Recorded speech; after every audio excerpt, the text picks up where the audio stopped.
إن الحمد لله نحمده ونستعينه ونستغفره ونعوذ بالله من شرور أنفسنا وسيئات أعمالنا.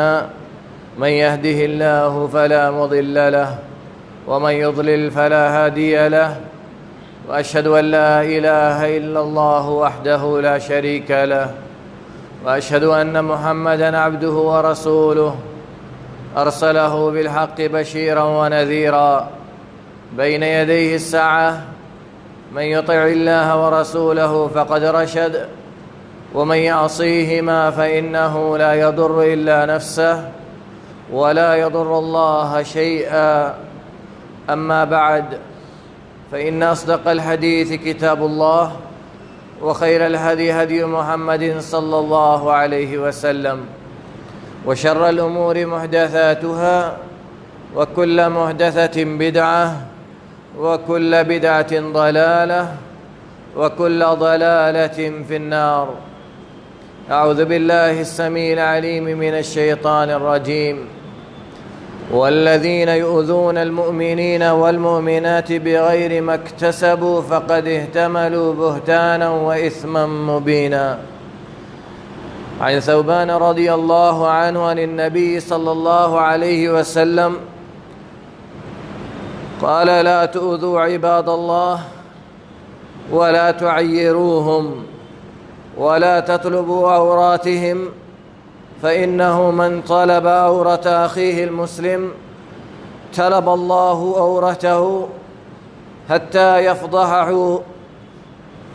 يفضحه الله في بيته. رواہ احمد فی المسند والحدیث صحیح۔ بزرگان دین و ملت، عزیز ساتھیوں، اسلامی ماؤں اور بہنوں، اللہ رب العالمین کی بنائی ہوئی شریعت، یہ اس کا دین، اللہ رب العالمین کی ہر مشیت، اس کا ہر فیصلہ سراسر حکمت پر مبنی ہوتا ہے۔ اللہ رب العالمین نے ہر ایک انسان کے حق کو باقی رکھنے کے لیے صحیح معنوں میں اس کا انتظام کیا۔ کسی انسان کے حق کو پامال نہ کیا جائے، کوئی انسان کسی انسان سے اپنے آپ کو افضل نہ سمجھ سکے۔ اللہ رب العالمین نے اس کا بھرپور انتظام کیا۔ اللہ رب العالمین نے ہر انسان کو اس کے مقام و مرتبہ کے مطابق عزت بھی عطا کی۔ اس لیے اللہ رب العالمین نے اپنے نبی محمد صلی اللہ علیہ وسلم کے ذریعے ہر ایک انسان کو اس کو دی جانے والی عزت متعین کر دی، سوائے ایک جماعت جن کی عزت اللہ رب العالمین نے خود متعین کی ہے، اور وہ ہے علماء اور طلاب علم کا مقام۔ علماء دین اور طلاب دین کا مقام، اس کو اللہ رب العالمین نے خود متعین کی ہے۔ اس میں اللہ رب العالمین نے کسی انسان کو دخل اندازی کا حق عطا نہیں کیا۔ اللہ رب العالمین نے یہ حق خود اپنے ہاتھوں میں رکھا، اپنے پاس رکھا۔ اس میں کسی کو شریک ہونے کا کوئی حق نہیں دیا، لیکن بطور انسان ہر انسان کو اللہ رب العالمین نے برابر بنایا۔ اسی لیے علماء نے جب قاعدہ مرتب کیا تو قاعدہ بنایا کہ جب ایک عالم کی طرف ہم دیکھیں تو دیکھیں کس نظر سے وہ عالم ہے قبل اس کے کہ وہ فلاں بن فلاں ہے۔ ہم جب دیکھیں ایک عالم کی طرف تو وہ عالم ہے قبل اس کے کہ وہ فلاں ابن فلاں ہے، اور جب خود کی طرف دیکھے وہ عالم تو یہ دیکھے کہ وہ فلاں ابن فلاں ہے قبل اس کے کہ وہ عالم ہے۔ یعنی انسان خود کو کبھی کسی سے بہتر نہ سمجھے، لیکن جب ایک عام انسان ایک عالم کی طرف دیکھے تو پہلے اس کو ایک عالم دیکھے، بعد میں اس کو فلاں ابن فلاں دیکھے۔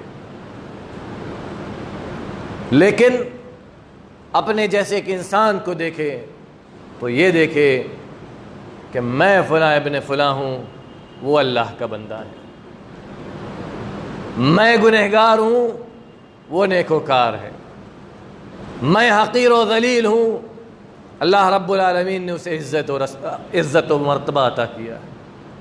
یہ نہ سوچے کہ میں عالم ہوں، میں امام ہوں، میں فلاں ہوں، میں فلاں ہوں، اور وہ تو بیچارہ گیا گزرا کوئی نہ جانے کون۔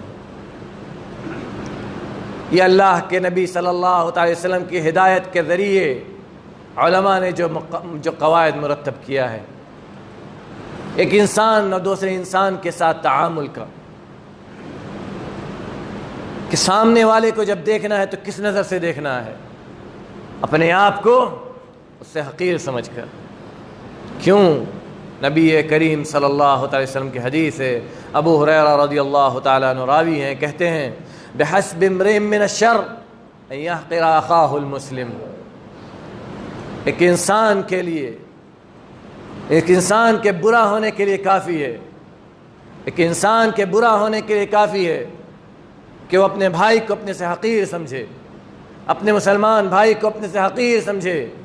بحسب امرئ من الشر ان يحقر اخاہ المسلم، ایک مسلمان کے برا ہونے کے لیے کافی ہے، ایک انسان کے برا ہونے کے لیے کافی ہے کہ وہ اپنے مسلمان بھائی کو اپنے سے حقیر جانے، کیونکہ اللہ رب العالمین نے ہر مسلمان کو کل المسلم علی المسلم حرام، ہر مسلمان کے خون کو، اس کے مال کو، اس کے عزت کو دوسرے پر حرام قرار دیا۔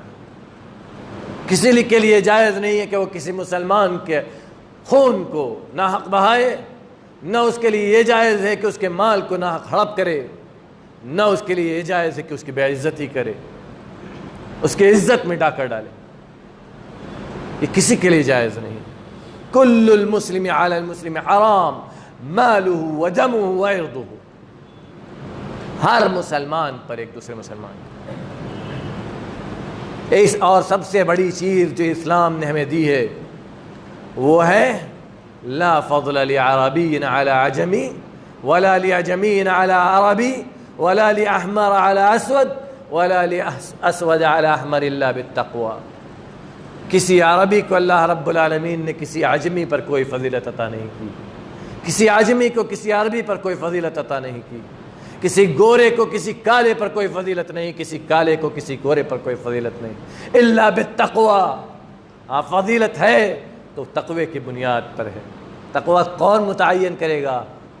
تقوی متعین کرنے والی ذات صرف اللہ رب العالمین کی۔ ہم اور آپ اپنا تقوی متعین نہیں کر سکتے مسلمانوں۔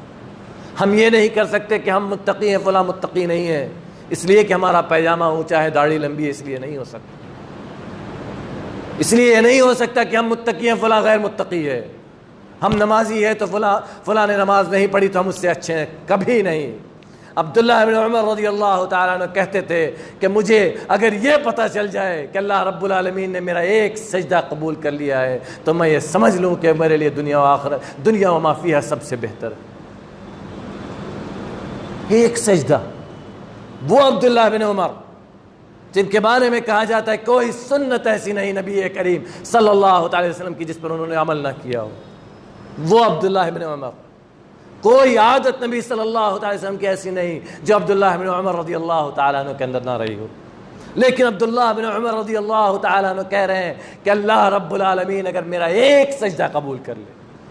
اور عمر بن الخطاب جو ان کے والد ہیں کہتے ہیں اپنی موت کے وقت جب نیزہ لگتا ہے خون بہنا شروع ہو جاتا ہے اور دوا زخم کے راستے باہر آ جاتی ہے، رونا شروع ہو جاتے ہیں، کہتے ہیں کہ اللہ تو مجھے برابر سرابر معاف کر دے، یہ میرے لیے بہت ہے، مجھے برابر سرابر معاف کر دے، میرے لیے بہت ہے، مجھے فضل عطا نہ کر، فضل عطا کرے اللہ رب العالمین، ایسا نہ کرے، برابر صرف معاف کر دے، مجھے عذاب میں نہ ڈالے، یہ میرے لیے بہت ہے، یہ میرے لیے بہت ہے۔ وہ عمر بن الخطاب، جس عمر بن الخطاب کے بارے میں نبی کریم صلی اللہ علیہ وسلم نے لقب کیا دیا ہے، فاروق، فارق بین الحق والباطل، حق و باطل کے درمیان فرق کرنے والا، جس کے آنے کے بعد شیطان اس راستے پر نہیں آتا۔ وہ فاروق اعظم کہتا ہے اپنے رب سے کہ اللہ تو مجھے برابر معاف کر دے، یہ میرے لیے بہت ہے۔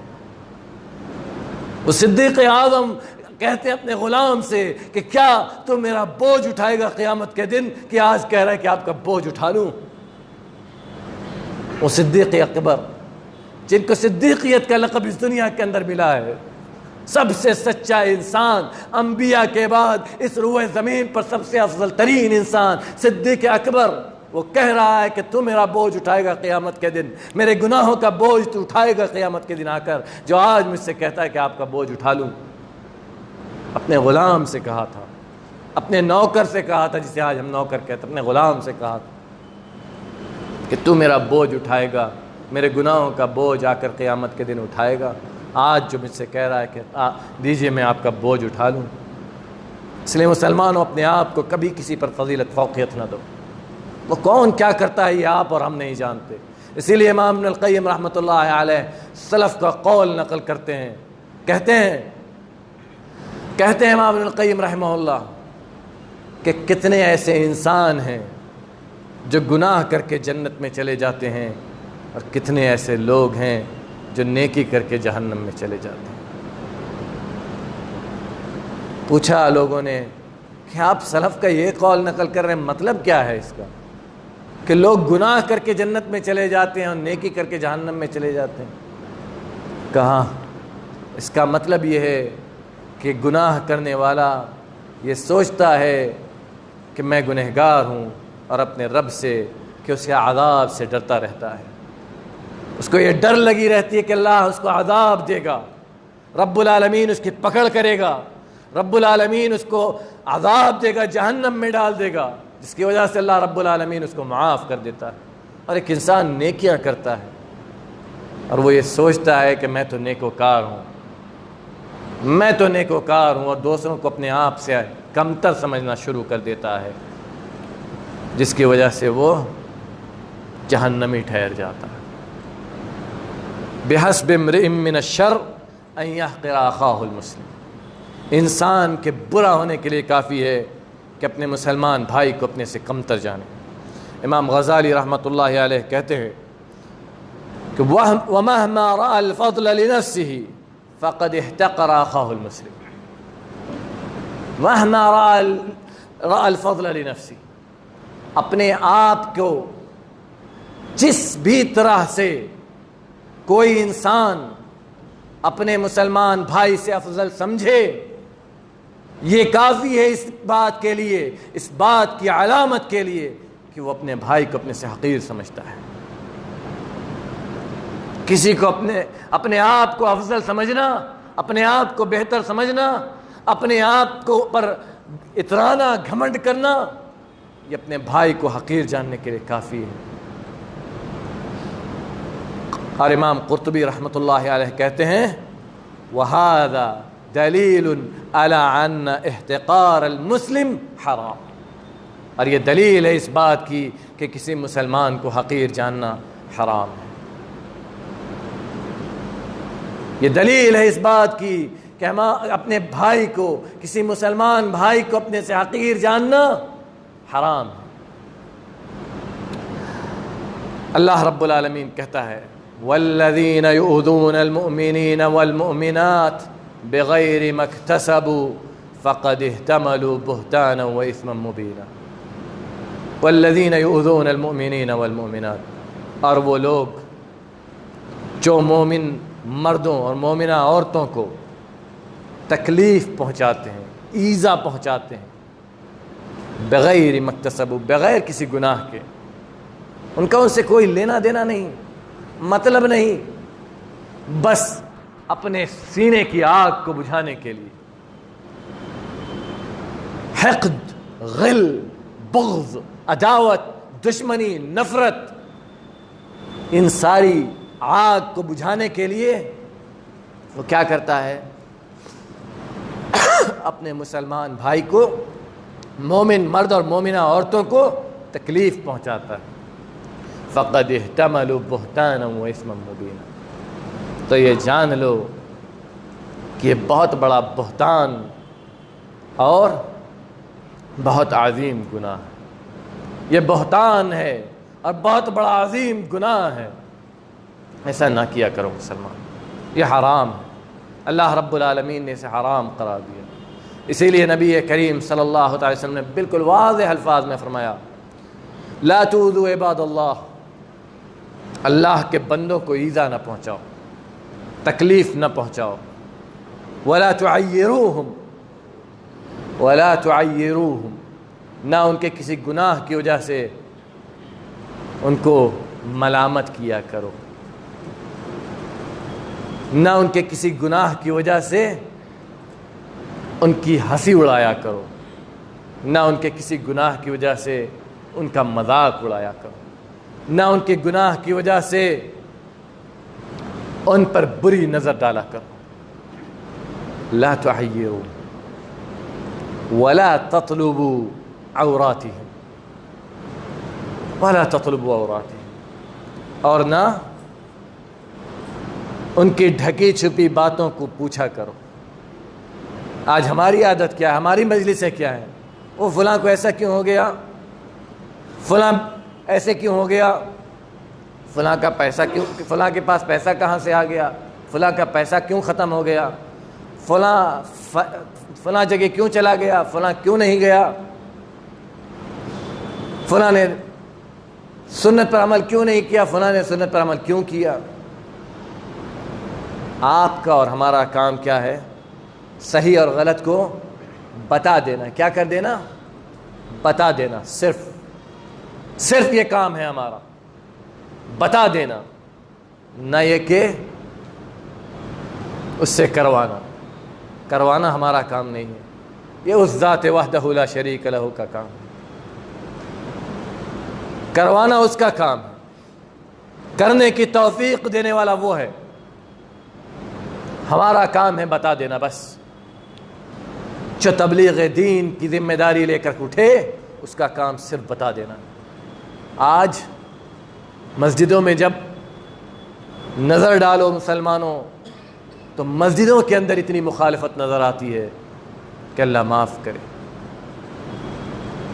جو لوگ بعد میں آتے ہیں پہلے آنے والوں کو پیچھے، چاہے وہ بچے ہی ہوں۔ آپ کو حق کس نے دیا پیچھے کرنے کا؟ کس نے حق دیا آپ کو؟ آپ بعد میں آئے، آپ کا حق پیچھے ہے۔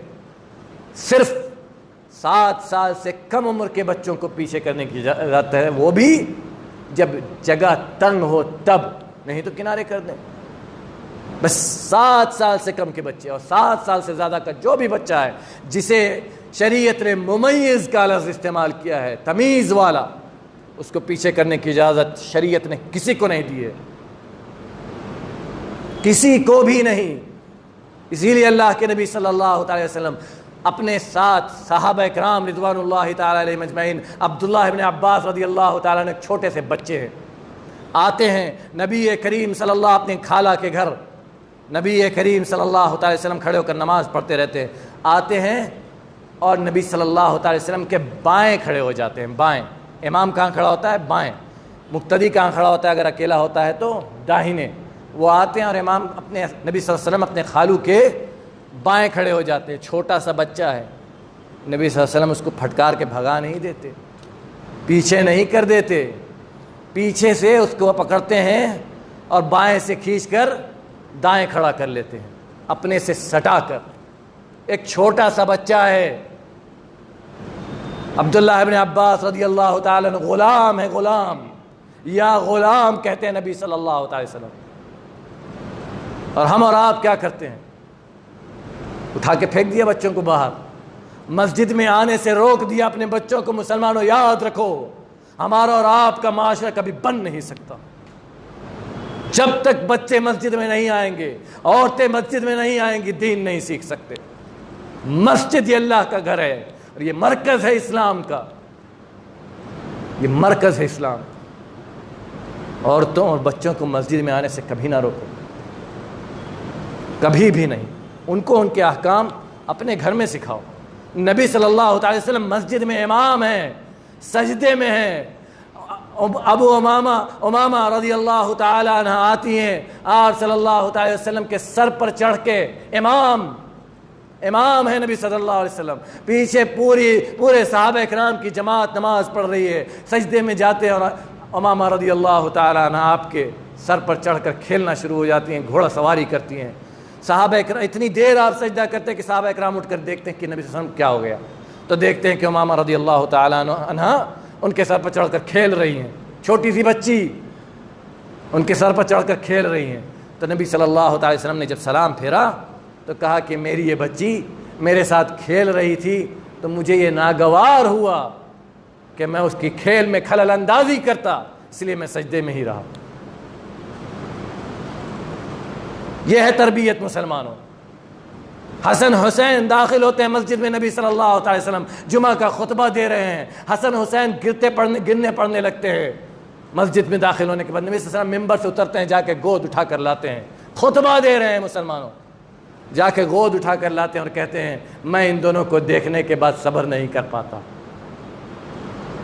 میں ان دونوں کو دیکھنے کے بعد صبر نہیں کر پاتا. گود میں اٹھا کر دونوں نواسوں کو خطبہ دیتے ہیں. یہ ہے تعلیم, یہ ہے تربیت جو ہمارے بیچ سے فاقد ہے, ختم ہے. اس لیے ہمارے گھروں کے بچوں سے اگر پوچھ دو ایمان اور اسلام کے مبادیات, کوئی ایک بتا سکے تو اللہ خیر, کوئی ایک بتا دے تو خیر ہے, کیونکہ وہ اسلام کے مرکز میں آتے ہی نہیں. اس لیے مسلمانوں یاد رکھو, یہ اللہ رب العالمین کا گھر ہے. یہاں آنے سے روکنے کا حق اللہ نے آپ کو کسی کو, ہم اور آپ کو کسی کو نہیں دیا. نہ جو پہلے آ گیا اسے پیچھے کرنے کا حق کسی کو. جو پہلے آ گیا وہ پہلے ہے, آپ جب آئے ہیں تب آپ کا حق ہے. ہم اور آپ اگر بعد میں آتے ہیں تو ہمیں پیچھے کرنے کا حق دیا کس نے ہے؟ دیا کس نے؟ نبی صلی اللہ علیہ وسلم نے منع کیا ہے پیچھے والوں کو آگے آنے سے, منع کیا ہے. پیچھے والا آگے آئے گردنیں پھانک کر, چاہے وہ بچے ہی ہوں, سوائے امام کے اللہ نے کسی کو اجازت آگے آنے بڑھنے کی نہیں دی ہے, کسی کو بھی نہیں. کوئی بھی ہو, صرف امام کو اجازت دی کہ وہ اپنی مصلی پر اپنے ممبر پر چلا جائے, بس. اس کو بھی حق نہیں ہے کہ وہ کسی کو پیچھے اور آگے کرے, کسی کو بھی نہیں. وہ کیا ہے, کون ہے, کیوں ہے, وہ اللہ جانے اور وہ جانے, وہ اللہ جانے اور وہ جانے. اسی لیے اللہ کے نبی صلی اللہ تعالی وسلم نے فرمایا لا تطلبوا عوراتہم, ان کے چھپی باتوں کو تلاش نہ کیا کرو, ان کی ڈھکی چھپی باتوں کو تلاش نہ کیا کرو, کیونکہ جو ایسا کرے گا فَإِنَّهُ مَنْ طَلَبَ عَوْرَةَ أَخِيهِ الْمُسْلِمِ طَلَبَ اللَّهُ عَوْرَتَهُ, جو اپنے مسلمان بھائی کے ڈھکی چھپی باتوں کو پر آگاہی کو جاننے کی کوشش کرے گا, اللہ رب العالمین اس کے گناہوں سے پردہ اس کو اٹھا دے گا اور اس کے گھر کے اندر اس کو ذلیل و رسوا کر دے گا. اس کے گھر کے اندر اس کو ذلیل و رسوا کر دے گا. یہ مسند احمد کی صحیح حدیث ہے. مسلمان گھر کے اندر رسوا کر دے گا جو مسلمانوں کی ڈھکی چھپی باتوں سے پردہ اٹھانے کی کوشش کرے, کسی بھی مسلمان. یحییٰ بن معاذ راضی رحمۃ اللہ علیہ کہتے ہیں کہ آپ اور ہم مسلمانوں کے تئیں ہمارے پاس کتنے حق ہیں؟ 3 حق. اللہ نے ہمیں 3 کام کرنے کا حکم دیا ہے. کون سے 3 کام؟ اگر ہم انہیں فائدہ نہیں پہنچا سکتے تو انہیں نقصان بھی نہ پہنچائے. اگر ہم انہیں فائدہ نہیں پہنچا سکتے تو نقصان بھی نہ پہنچائے. نمبر 2, اگر ہم انہیں خوش نہیں کر سکتے تو انہیں غمگین کرنے کا حق بھی ہمارا نہیں. اگر ہم انہیں خوش نہیں کر سکتے تو انہیں غم میں ڈالنے کا حق بھی ہمیں نہیں, اللہ نے دیا ہے. اگر ہم ان کی تعریف حق بجانب تعریف نہیں کر سکتے تو ان کی مذمت کرنے کا حق بھی اللہ رب العالمین نے ہمیں نہیں دیا۔ اگر ہم ان کی تعریف نہیں کر سکتے تو ان کی مذمت کرنا بھی نہیں ہے ہمیں۔ اگر ہم انہیں خوش نہیں کر سکتے تو انہیں غمگین بھی نہیں کر سکتے۔ اگر ہم انہیں فائدہ نہیں پہنچا سکتے تو انہیں نقصان بھی نہیں پہنچا سکتے۔ ہمیں اللہ رب العالمین نے دیا کیا ہے؟ بلغوا عنی ولو آیا، صرف پہنچانا کام ہے ہمارا، بتا دینا کام ہے ہمارا، سکھا دینا کام ہے ہمارا۔ کرے گا یا نہیں کرے گا یہ اس کا اور اس کے رب کا کام ہے، یہ اللہ را جانے اور بندہ جانے۔ اسی لیے امام ابن رجب رحمۃ اللہ علیہ یہ سارے نصوص ذکر کرنے کے بعد کہتے ہیں فتضمنت هذه النصوص، یہ سارے نصوص اس بات کو اپنے اندر سمیٹے ہوئے ہیں کہ ان المسلم لا يحل ایصال الاذى الیہ، کہ کسی مسلمان کو تکلیف دینا اپنی بات کے ذریعے سے یا اپنی کام کے ذریعے سے کسی بھی صورت میں جائز نہیں ہے، کسی بھی صورت میں جائز نہیں ہے۔ کسی مسلمان کو تکلیف پہنچانا اپنی زبان سے یا اپنی حرکات سے کسی بھی صورت میں جائز نہیں ہے۔ حق وہ ناحق پر ہے یا نہیں ہے، یہ کام ہے حاکم کا۔ اگر وہ غلطی پر ہے اس کو سزا دینے کا کام کس کا ہے؟ حاکم کا۔ اگر حاکم نہیں ہے تو ہم اور آپ اس کے مسئول نہیں ہیں، مسئول ہے رب العالمین، مسئول ہے رب العالمین۔ امام ابن عثیمین رحمہ اللہ کہتے ہیں کہ کسی انسان کو، کسی مسلمان کو حقیر جاننا، اس کو تکلیف پہنچانا اتنا بڑا گناہ ہے کہ یہ ہو سکتا ہے کہ تکلیف پہنچانے والا، حقیر جاننے والا کافر بھی ہو جائے، کافر بھی ہو جائے، کفر تک پہنچا دیتا ہے یہ، کسی مسلمان کو حقیر سمجھنا اور کسی کو تکلیف پہنچانا ناحق۔ اللہ رب العالمین ہمیں کہنے اور سننے سے زیادہ عمل کرنے کی توفیق عطا کرے۔ الہ العالمین تو ہم سب کو معاف کر دے، ہم سب کو ملا دے، ایک کر دے، نیک کر دے، متحد و متفق کر دے، شریعت کا پکا سچا پابند بنا دے، اپنے نبی محمد صلی اللہ علیہ وسلم کی سنت پر چلنے والا بنا دے۔ الہ العالمین ہم تیرے بندے ہیں، الہ العالمین مجبور محض ہیں، الہ العالمین تو ہم سب کو غنی کر دے، بے نیاز کر دے، اپنے رحم و کرم سے ڈھانپ لے۔ ہم میں سے جو بیمار ہیں الہ العالمین تو ان کی بیماری سے شفاء کامل عاجل عطا فرما دے۔ ہم میں سے جو لوگ بے روزگار ہیں انہیں روزگار والا بنا دے، جو روزگار والے ان کے روزگار میں برکت عطا فرما، حلال رزق عطا فرما، حلال رزق عطا فرما، حرام سے دور رکھ، حرام سے دور رکھ۔ الہ العالمین ہمیشہ اپنے در کا بھکاری بنا کر زندہ رکھ، دوسروں کا محتاج نہ بنا۔ اس دن کے آنے سے پہلے اس دنیا سے اٹھا لے جب دوسروں کی محتاجگی ہو۔ الہ العالمین ہر قسم کے فتنوں سے محفوظ رکھ، ہر قسم کے بلاؤں آفتوں سے محفوظ رکھ، ہر قسم کی بیماریوں سے محفوظ رکھ، ہر قسم کی پریشانیوں سے محفوظ رکھ۔ الہ العالمین ہمارے والدین کو صحت و عافیت والی زندگی عطا فرما۔ ہم میں سے جن کے والدین یا ان میں سے کوئی ایک بیمار ہے الہ العالمین تو ان کو شفاء کامل عاجل عطا فرما۔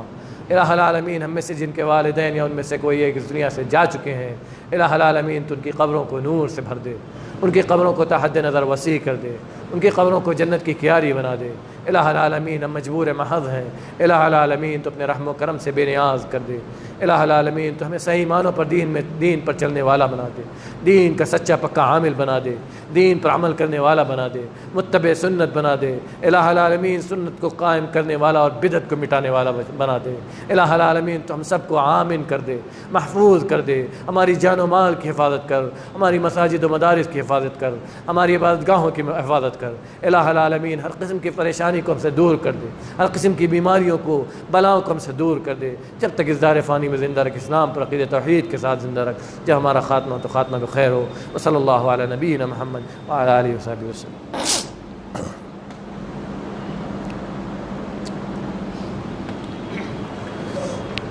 الحمد للہ وحدہ والصلاة والسلام علی من لا نبی بعدہ، اما بعد۔ أعوذ بالله السميع العليم من الشيطان الرجيم. إن الله وملائكته يصلون على النبي يا أيها الذين آمنوا صلوا عليه وسلموا تسليما. اللهم صل على محمد وعلى آل محمد كما صليت على إبراهيم وعلى آل إبراهيم إنك حميد مجيد. اللهم بارك على محمد وعلى آل محمد كما باركت على إبراهيم وعلى آل إبراهيم إنك حميد مجيد. اللهم ربنا آتنا في الدنيا حسنة وفي الآخرة حسنة وقنا عذاب النار. عباد الله رحمكم الله، إن الله يأمر بالعدل والإحسان وإيتاء ذي القربى وينهى عن الفحشاء والمنكر والبغي يعظكم لعلكم تذكرون. اذكروا الله يذكركم وادعوه يستجب لكم ولذكر الله أكبر والله